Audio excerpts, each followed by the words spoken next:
Bom dia amigos, bom dia meus irmãos.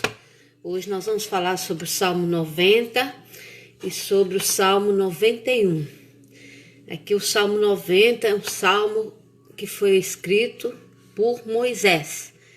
Provavelmente foi o salmo escrito ainda quando Moisés estava no deserto. Então, é um salmo que fala sobre as aflições do povo ali no deserto, sobre as bênçãos que o Senhor concedeu ali no deserto e sobre o sofrimento que Moisés estava passando, e ele tinha necessidade que o Senhor o elevasse a outro nível, que o Senhor o abençoasse, que ele tivesse mais autoridade também.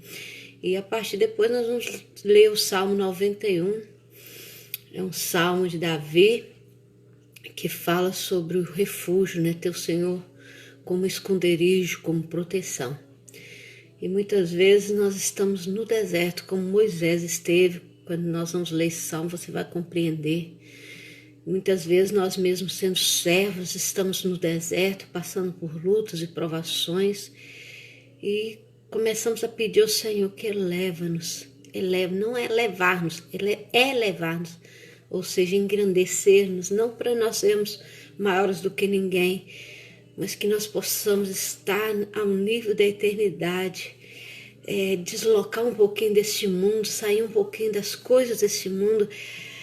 É tão aflitivo, né? Tão difícil viver neste mundo, mesmo que a gente esteja rodeado de amigos, de pessoas da igreja, família, pessoas próximas. Às vezes é tão complicado, né? O ser humano é muito complicado. Eu falo mesmo, às vezes dá vontade de estar perto de Deus, ali só eu, Deus e os anjos. Mas acho que nunca vai acontecer isso, né? Porque se eu morrer antes do Senhor voltar, eu vou estar à espera né? Já vai estar determinado que será a minha vida, vou ser à espera do julgamento final. E depois, se Deus quiser e eu for aprovada diante de Deus, eu estarei com os irmãos todos juntos na eternidade. A palavra fala que ninguém vai chegar lá primeiro, né? Vamos chegar todos juntos, né? Os mortos, eu vou ter a vantagem, se eu morrer antes, eu vou ressuscitar primeiro. Né? Mas, amém. Mas na eternidade estaremos juntos, né? Estaremos ali juntos, porque até essa palavra, até depois vou pesquisar sobre isso, que veio isso agora aqui na minha mente, né, que fala, os mortos ressuscitarão primeiro, né, como diz que às vezes a gente diz que Deus é muito engraçado com algumas coisas que ele escreve, né, porque se eu não for morto, como é que eu vou ressuscitar? Mas, amém, Deus sabe todas as coisas, em toda a palavra do Senhor tem revelação, tem coisas que ainda nós não sabemos, por mais que a gente estude, por mais que a gente pregue, há mistérios que só Deus vai nos revelar sobre a sua palavra, né? Já agora, qual a curiosidade que você tem, sim, na Bíblia? Alguma coisa que você tenha curiosidade de saber que não está escrito ou que ninguém ainda foi revelado? Eu, por exemplo, eu tenho muita curiosidade de saber o que Jesus escrevia na areia. Eu acho que era o meu nome. O que Jesus escrevia na areia? Né? Então, eu acho que ele escrevia assim, eu te amo, né? Ou eu vou morrer por você, ou a minha salvação vai ser tua.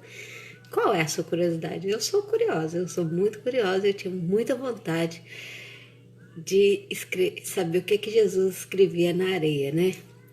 E há muitas outras curiosidades, mas a gente lá em cima vai falar sobre isso. Vem comigo, vamos ler o Salmo. Senhor, Tu és o nosso refúgio. Senhor, Tu és o nosso refúgio, sempre de geração em geração. Atenção que esse salmo é de Moisés, né? Então, Moisés ali fala de geração a geração. Moisés estava ali no deserto. Então, vamos ler esse salmo, já não pensando em Davi, mas é muito importante saber o autor dos salmos, né? Às vezes eu penso que todos os salmos é de Davi e a gente fala salmos de Davi, né? Mas sabemos que a maioria dos salmos foram escritos por Davi, né? E mais ou menos 40 salmos são de autores desconhecidos, e até poderiam ser de Davi também, mas esse salmo é de Moisés, tem Asaf, tem vários autores. Eu no final vou dizer quais foram os salmos escritos por quem, ok? Mas esse salmo, sempre que eu posso verificar, eu verifico, Esse salmo foi escrito por Moisés. Então vamos imaginar Moisés ali no deserto, passando aflição, passando dificuldade com aquele povo maluco. Ô povo maluco, que povo no deserto. Já pensou? 40 anos em volta de uma montanha para chegar numa terra tão próxima. Às vezes a gente é meio assim, né? Às vezes a gente é meio assim. A gente passa 50 anos aqui nessa terra. Eu vou fazer agora, para semana que vem, eu vou fazer 54 anos. E já vai fazer 39 anos que eu sirvo o Senhor. Dia 15 de agosto faz 39 anos que eu sirvo o Senhor. E já pensou se eu perco a minha salvação agora? É como andar no deserto ali, vagueando na montanha, né? Eu vejo muita gente se desviando depois de uma vida inteira na igreja, que diz, você esteve no deserto vagueando na montanha, e na hora de entrar para a terra de Canaã, você desiste. É mesmo? Ok, vamos continuar aqui no salmo, que hoje eu acordei muito engraçada, né? Ai, a gente tem que rir para não chorar. É verdade, a alegria está no coração de quem... Vou tapar aqui minhas orelhas, que minhas orelhas tá feia. Minhas orelhas tá feia. A gente tem que rir para não chorar, porque a alegria vem pela manhã, o choro dura uma noite, mas a alegria vem pela manhã. E Deus é bom demais. O Deus é muito bom. Então no verso 2 fala assim, antes de nascerem os montes e de criares a terra e o mundo, de eternidade a eternidade, tu és Deus. Provavelmente Moisés estava olhando para aquele monte e pensando assim, quantas vezes nós já rodeamos esse monte? Quantos anos eu estou olhando para esse monte? E ele pensou, se antes desse monte nascer, antes desse monte existir, o Senhor já era Deus. O Senhor era de eternidade a eternidade. E pensando assim, até quando eu vou rodear esse monte? Até quando eu vou olhar para esse monte? Quantas vezes nós ficamos olhando para o monte? Um monte de problema, um monte de dificuldade, um monte de enfermidade, um monte de dívidas, um monte de discórdia, um monte de desentendimento. Quantas vezes nós rodeamos esse monte e não fazemos nada? Até quando você vai rodear o monte? Até quando você vai olhar para o monte e não vai olhar para o Senhor? Isso que estava acontecendo com Moisés foi por causa de uma desobediência de Moisés. Porque ele feriu a rocha 2 vezes. O Senhor mandou ele tocar na rocha e ele feriu a rocha. E muitas vezes o monte que está na sua frente, um monte de problema, um monte de luta, um monte de dificuldade, um monte de opressão, um monte de inimigo, um monte de pessoas estúpidas, um monte de dificuldade, um monte de atropelos, um monte de trabalho, um monte de dívidas, um monte de depressão, um monte de doença. Por que você desobedeceu o Senhor? Porque na hora que era para você dizer sim para Deus, você disse não para Deus e disse sim para o mundo. Você disse não para Deus e disse sim para o seu filho. Você disse não para Deus e disse sim para suas atividades domésticas. Você disse não para Deus e disse sim para o seu cobertor e para a sua cama. Você disse não para Deus e disse sim para o seu marido e para o seu filho.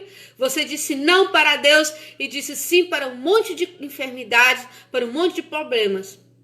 Então, enquanto você disser não para Deus, o monte vai continuar na sua frente. Você vai olhar o monte, vai saber que Deus é Deus e a sua força não vai existir.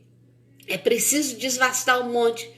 É preciso parar de rodear o monte. É preciso olhar em direção a Canaã. É preciso olhar em direção à eternidade. Deus é Deus de eternidade a eternidade. E você não é maior do que Deus. Você não é mais importante do que Deus. E você precisa ouvir a voz de Deus. Você precisa deixar este monte de lado e seguir ao Senhor Jesus. Porque o monte quem criou foi você. O acumular de muitas razões, o acumular de muitas decepções, o acumular de muito eu posso, eu quero, eu faço, eu posso, eu quero, eu faço, eu posso, eu quero, eu faço, e esquece que Deus faz todas as coisas. Esquece que Deus é o seu Deus. Você precisa desvastar esse monte, tirar as cobertas, tirar a cama, tirar o comodismo, tirar um pouquinho a família, tirar um pouquinho os filhos e viver a sua vida. Porque os seus filhos, você não vai ser salvo pela vida dos seus filhos. Você não vai ser salvo pela vida do seu marido e da sua esposa. A única pessoa que te leva à salvação é Jesus e é através de você, de mais ninguém. Você é responsável pela sua vida. Então vamos largar o monte. Joga para lá. Empurra. E vá para a terra de Canaã. A distância são poucas horas. E você está aí 40 anos. Quantos anos você está nesse acomodismo? Quantos anos você está fazendo tudo o que você quer? Não pode ser. Não pode ser. Você é um escolhido de Deus. Faz os homens voltarem ao pó, dizendo: retornem ao pó, seres humanos. De fato, 1000 anos para ti são como o dia de ontem que passou, como as horas da noite. Como uma correnteza tu arrasta os homens, são breves como o sono, são como a relva que brota ao amanhecer. Germina e brota pela manhã, mas à tarde murcha e seca. Somos consumidos pela tua ira e aterrorizados pelo teu furor. Aqui Moisés estava vendo que tudo aquilo que eles estavam passando era devido à sua desobediência, é devido à ganância do povo, a querer somente coisas materiais e menos coisas espirituais. Muitas vezes nós queremos muita coisa material, esquecemos de buscar o espiritual. Conheces as nossas iniquidades, não escapa os nossos pecados secretos à luz da tua presença. Deus vê tudo. Deus vê tudo. Ele sabe de tudo que está acontecendo na sua vida. Todos os nossos dias passam debaixo do teu furor, vão-se como um murmúrio. Os anos de nossa vida chegam a 70, 80 anos, o que tem mais vigor. O nosso tempo de vida é 70, 80. A partir disso é enfado e cansaço, é dores no corpo. São poucas as pessoas que chegam a 80 anos que estão joviais. Eu conheço o senhor Melo, grande amigo meu, que é o pai da nossa amiga Kelly, que ele fez 80 anos agora em julho, e é um homem cheio de energia, cheio de força. Existem alguns, mas não são todos. Passando disso é enfado e cansaço. Os nossos dias são difíceis, são dias de sofrimento, uma vida que passa a correr, uma vida que passa depressa. Então é preciso aproveitar esses momentos de vida. É preciso estar esses pouco tempo de vida, 70, 80 anos, na presença de Deus. E esse é o dia de salvação. Esse é o dia que você precisa acordar. Eu preciso de Deus. Eu já estou tantos anos a rodear o monte, mas agora eu preciso de olhar para Canaã celestial. Eu preciso olhar para a eternidade. Quem conhece o poder da tua ira, pois o teu furor é tão grande, como o tempo que te é devido? Ensina-nos a contar os nossos dias para que os nossos corações alcancem sabedoria. Há outras versões que falam assim: ensina-nos a contar os nossos dias de maneira que alcancemos corações sábios. Então que os nossos dias sejam para sabedoria, que os nossos dias sejam para buscar o Senhor. Não é para perder tempo com picuinhas, não é para perder tempo com fofocas, não é para perder tempo com o que o irmão falou de mim, com o que o fulano falou de mim, não é para perder tempo, olha, aquele pastor eu não gosto, aquele missionário eu não gosto, aquele líder eu não gosto. Você não vai à igreja pelo missionário, pelo pastor, você tem que ir à igreja pelo Senhor, pelo Deus da sua vida, você tem que ir à igreja por você mesmo. Ah, mas igreja salva? Igreja não salva. A igreja é o templo, é o lugar onde nós nos encontramos para prestar um culto ao Senhor. E a palavra manda que nós congreguemos, que nós estejamos juntos. Como eu sempre falo, uma brasinha só, ela apaga, ela morre. Várias brasas juntos, nós conseguimos fazer um grande fogo. Então é preciso congregar, é preciso estar junto. Então pede ao Senhor, ensina-me a contar os meus dias. Eu vou fazer agora 54 anos, eu sempre digo ao Senhor, ensina-me, Senhor, a contar meus dias, para que eu alcance coração sábio. Aí quando eu acho que eu estou ficando muito sábia, zero. Já não sei mais nada. Aí eu começo de novo, né? Então é assim a nossa vida. Nós nunca vamos chegar à estatura de varão perfeita, a não ser na eternidade. Enquanto estivermos nesse mundo, nós somos servos inúteis. Nós somos servos inúteis porque nós só fazemos aquilo que devemos fazer. Nós não fazemos mais do que devemos fazer. Pense nisso. Satisfaz-me pela manhã com o teu amor leal e todos os nossos dias cantaremos felizes. O satisfaz-me pela manhã era o maná, né? Que o Senhor mandava ali no deserto todos os dias de manhã. Então ali era um sinal que Deus estava cuidando do povo. Quando eles acordavam que ia colher o maná, né? Sempre pela manhã o Senhor mandava o maná para sustentar o dia todo e eles percebiam a presença de Deus. Era um sinal que o Senhor dava e mesmo assim o povo continuava ali, ó, de olhos tapados, de ouvidos tapados. Ô povo difícil. Então a gente pensa, que povo burro, que povo difícil. E hoje? Não somos um povo difícil. Não somos um povinho meio burrinho. Nós estamos enxergando a bênção, mas a gente fica olhando para o homem. Ai, aquele irmão que passa. Para de olhar para o homem, acorda, menina. Vamos lá, vamos vigiar, vamos estar diante de Deus.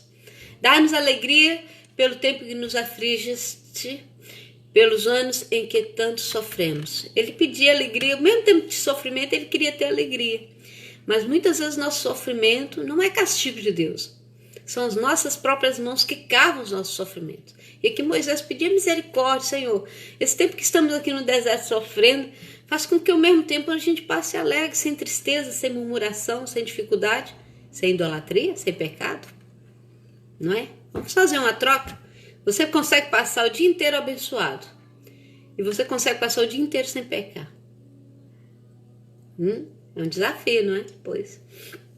Seja manifesto os teus feitos aos teus servos e aos filhos deles o teu resplendor. Esteja sobre nós a bondade do nosso Deus soberano. Consolida para nós a obra de nossas mãos. Consolida a obra de nossas mãos. Então aqui Moisés pediu ao Senhor que tivesse misericórdia, né? Que tudo aquilo que ele tinha feito, que tudo aquilo que ele tinha passado ali no deserto, pelas bênçãos que o Senhor já tinha, pedia ao Senhor que consolidasse, que não fosse em vão. E não foi em vão. Aquele povo não entrou, mas entraram 2 homens grandes, né? Josué e Caleb, e mais a geração, mais os filhos, os netos daquele povo. E daquele povo o Senhor formou ali a nova Jerusalém, né? O Israel. O Senhor voltou com o seu povo à terra, o Senhor abençoou o teu povo. E graças a Deus por isso, né? O Senhor nunca desampara o teu povo. Nunca o Senhor desampara. Nós saímos debaixo da mão de Deus. Nós saímos. Mas a mão de Deus nunca sai sobre nós. Onde nós vamos, ela vai. Agora, se você fizer isso, se você quiser fazer isso, é você que escolhe. Ok? Vamos para o Salmo 91, que fala sobre o abrigo do Altíssimo, né? Esse salmo é muito profundo. Esse salmo muitas vezes é mal interpretado e mal usado, né? Às vezes as pessoas usam esse salmo como um amuleto. Eles usam esse salmo como se fosse uma reza, né?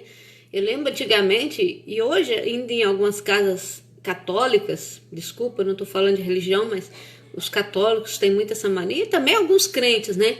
Às vezes a gente chega na casa das pessoas, está aberto no Salmo 91. Isso é como se fosse um amuleto para espantar maus espíritos. Mas esse salmo não espanta maus espíritos. O que espanta os maus espíritos, o que serve de amuleto para nós, é o clamor pelo sangue de Jesus. É a oração feita com sinceridade diante de Deus. É a sua remissão diante do Senhor. Isso sim, esse salmo é um salmo de Davi. E esse salmo fala de eu buscar no Senhor a minha segurança. De eu buscar no Senhor a minha proteção. Esse salmo não é nenhuma reza, nenhuma macumbaria.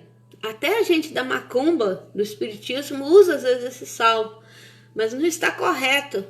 Porque a palavra de Deus, ela não pode ser usada por uma página apenas. A nossa Bíblia tem 66 livros. Então vamos ler por completo. Por isso nós estamos lendo sempre a palavra de Deus. Então esse salmo é um dos salmos. Nós não podemos usar esse salmo isolado.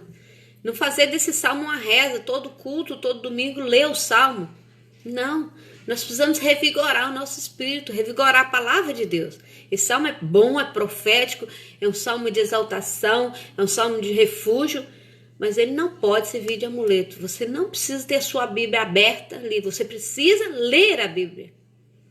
Você tem a ler. Eu vejo que muita gente tem esse salmo aberto, muitas pessoas. Agora, se eu perguntar, olha, você sabe esse salmo de cor? Você sabe de que fala esse salmo? Muitos não sabem. Então, a Bíblia não tem que estar aberta na sua estante. A Bíblia tem que estar aberta no seu coração, na sua mente, na sua língua. Para que quando você falar para alguém do Senhor, da palavra de Deus, ela flui. Deus vai trazer à sua memória toda a palavra de Deus. Eu falo muito assim, eu sei muitos versículos, não sei o endereço dos versículos. Mas eu sei muitos versículos. Então, muitas vezes a gente está evangelizando alguém e a pessoa fala de uma coisa e aquela palavra de Deus vem assim instantaneamente, porque nós conhecemos a palavra de Deus. E é importante conhecer, viver, usufruir, comer, né? a palavra de Deus. Então esse salmo é muito bom, mas não é para servir de amuleto, ok? Então o Salmo 90 fala assim, 91 fala assim: aquele que habita no esconderijo do Altíssimo e descansa a sua sombra. Aquele que habita no esconderijo do Altíssimo, a sombra do Onipotente descansará. Direi do Senhor: tu és o meu Deus, o meu refúgio, a minha fortaleza, em quem eu confio. Então aqui está falando, eu posso habitar nas sombras do Onipotente de Deus. E eu vou dizer para Deus: tu és o meu Deus, eu confio em ti. Então não é uma reza, é uma dedicação ao Senhor. Ele o livrará do laço do caçador e do veneno mortal. Em outras versões ele fala: ele te livrará do laço do passarinheiro. E ele vai te livrar da morte. Ou seja, você pode comer coisa mortífera que você não vai morrer. Por quê? Porque nós temos o hábito de agradecer o alimento. Muitas vezes nós saímos do supermercado e já agradecemos por aquela compra que nós fizemos. Já pedimos ao Senhor que purifica. Aí eu vou comer alguma coisa, vai me dar um mal-estar no intestino, eu tenho que ir para urgência. Ok, vou para urgência, mas eu não vou morrer. Porque Deus falou que eu vou comer coisa mortífera, eu não vou pegar um veneno por conta própria e comer o veneno, não. Nenhum mal virá sobre a minha boca aquilo que eu comer, porque eu tenho por hábito agradecer ao Senhor por alimento e peço ao Senhor que purifique o alimento que eu como. Então ali o salmista está falando: ele te livrará do laço do passarinheiro e do veneno mortal. Ele cobrirá com as suas penas e sob as suas asas você encontrará refúgio. A fidelidade dele será o seu escudo e protetor. Então Deus vai estender as suas mãos, e debaixo das suas mãos nós estamos protegidos. Mas eu preciso estar debaixo das mãos de Deus, né? Deus não vai ficar correndo atrás de mim, Deus vai manter, né? Onde eu for, Deus vai manter. Para isso eu preciso estar debaixo das asas ou debaixo das mãos do Senhor. Nem peste que se move sorrateira, nem trevas, nem a praga que devasta ao meio-dia. Então nada, né? Nenhum tipo de peste vai nos destruir, né? 1000 cairão ao teu lado, 10.000 à tua direita, mas nada o atingirá. 1000 cairão ao teu lado, 10.000 à tua direita, mas tu não serás atingido. Quantas vezes nós vemos tantas coisas acontecer ao nosso lado e não somos atingidos, porque estamos debaixo da mão do Senhor. Precisamos acordar de manhã, agradecer a Deus, pedir a sua proteção, pedir o Senhor que nos guarde, que nos livre, para que estejamos o dia todo diante de Deus. Mesmo que as coisas corram mal, que isso não influencie a nossa vida espiritual, que seja passageiro. Você simplesmente olhará e verá o castigo dos ímpios. Se você fizer do Altíssimo o seu abrigo, do Senhor o seu refúgio, nenhum mal o atingirá. Desgraça alguma chegará à sua tenda, porque os seus anjos ele dará ordem a seu respeito, para que o protejam em todos os seus caminhos. Então nada vai chegar à sua casa, à sua família, nada. Porque quando você clama ao Senhor, o Senhor imediatamente envia os anjos para guardar e para te abençoar. Com as mãos eles o segurarão, para que você não tropece em pedra alguma.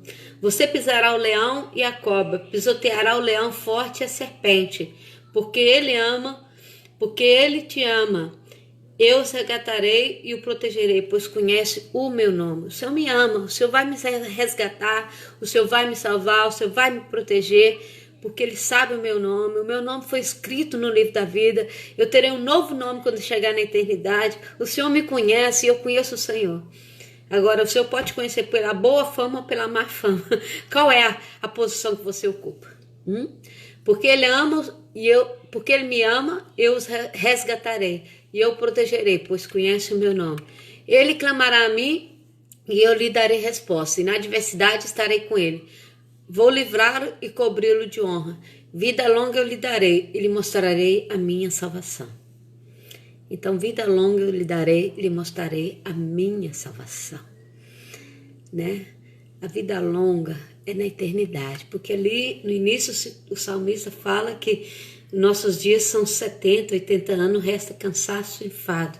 Agora aqui o outro salmista fala que vida longa eu te darei. Quer dizer, eu vou viver na eternidade. A minha vida não terá fim, porque eu sou escrito no livro da vida. Eu fiz a minha inscrição lá. Eu tenho o nome de Jesus escrito. Eu tenho o meu nome escrito nas palmas da mão de Jesus. Quando Jesus foi cravado com aquele cravo na cruz, ali ele estava sendo, né, como se fosse uma tatuagem, né? Tatuou ali meu nome que nada vai apagar. e eu vou viver para sempre na eternidade. Você vai viver para sempre na eternidade.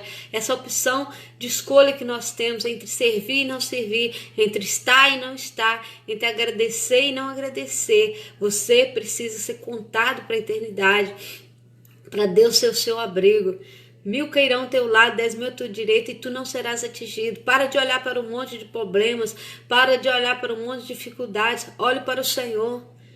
Coloque diante dos seus problemas, suas lutas, que Ele vai resolver. Nada é impossível para Deus, ok? Vamos orar? Senhor, abençoa as nossas vidas, que nós não olhemos pelas lutas, nós não olhemos pela dificuldade, mas podemos contemplar o Senhor, possamos, ó Pai, olhar para o autor e consumador da nossa fé. Restaura-nos, ó Deus, diante da Tua presença. Permaneça Tuas mãos de poder sobre nós. Unge, Senhor, nossa cabeça com óleo e transborde nosso cálice. Seja o Senhor nosso refúgio, Senhor. 1000 cairão ao nosso lado e 10.000 à nossa direita, mas nós não seremos atingidos, porque o Senhor está conosco, o Senhor nosso Deus. Nós não queremos passar 40 anos no deserto e morrer sem entrar na terra de Canaã. Nós queremos ir para Canaã celestial. Preserva, Senhor, nossa salvação. Restaura-nos, Senhor. Restaura as nossas vidas, ó Pai, para que possamos estar com o Senhor, para que possamos falar da Tua palavra. Meu Deus, que a Tua palavra possa estar constantemente em nossos corações, constantemente em nossas vidas. Abençoa o Teu povo nessa manhã. Nós assim oramos em nome de Jesus. Lembre-se, Jesus te ama, eu também te amo. Jesus tem uma bênção para você. Jesus quer restaurar a sua casa, a sua família. Larga esse monte de problema, esse monte de dívida, esse monte de depressão. Vai buscar o Senhor. Ele é o autor e consumador da sua fé. Ele pode, Ele quer e Ele faz. Beijo no coração. Até amanhã com o Salmo 92 e talvez 93, ok? Tchau.